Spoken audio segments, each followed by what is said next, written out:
Not every black guy is a thug. And sometimes all a black guy needs is a hug from a compassionate, passionate woman who's not passive about her actions but takes time to get the hardest questions asking. You be this woman, you'll see that most men are just boys masking. These boys, they love to play ball, and girls, they want to be like Jordan, so they wear them, but their laces are always untied. Yet they're running through the court of life thinking that they're shooters. Someone please call Kelly and tell him we don't need any more machine guns. What we need to do is lace up. A black man can be sharper than his shape-ups. Our different shapes us, which takes us to a place that makes us embrace our mistakes and make up our character and embrace our faces, even if it means we need braces. Face it, these phases of racist debates engrave at our brains and makes us feel less than that which we were made for. Take 5, because I need a break from these dramatic mindsets.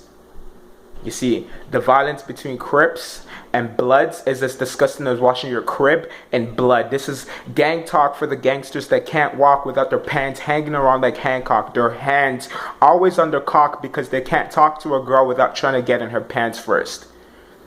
Yet, there's an undeniable unity if you've ever seen a Blood doing the Crip walk. If I know anything about Crips or power, it's that power rules despite their coward moves. And where there's power, there's money. And where there's money, there's respect. But the man that has the most power yet is the one that has knowledge. You can't but credit this to the ones doing the white work. The white boys who became lawyers and doctors because they refused to solve the problem through a black Glock.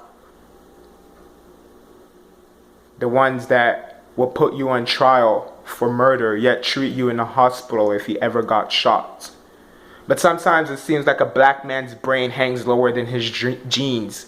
God has placed in our genes a whole bunch of dreams that should be our never-ending theme, but it seems like we're turning these things for things, and it makes us fit in a stereotype that a black man is just the stereotype. Like the songs you listen to on the stereo determines the type of man that you are.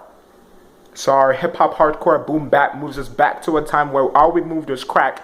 And we don't care because you don't care. We don't care because you weren't there when our sons and daughters were facing bail or trying to prevail over life's travails. And in your eyes, we're still your slaves because a white police officer can whip and chain any and every black man that owns a whip or a chain. But it's not your fault. And I apologize if my culture seems more like a cult. But I refuse to be a thug.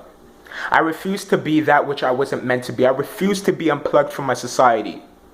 You know, sometimes I wonder if Oscar Grant could have ever been granted an Oscar. It seems like a black person doesn't often receive awards. And some of my black friends don't even know who Oscar was. I mean, I once had a friend who didn't know who Malcolm X is. Maybe it's because he was too busy dealing with all his exes. Baby mamas and baby daddies, crack babies turn our balls into Krabby Patties. A misinterpretation of black power. Black Panthers who panted after bland water. The aftermath of swimming in bad water. But please, don't throw away our black boys because they are just babies. It's our culture that's the bathwater.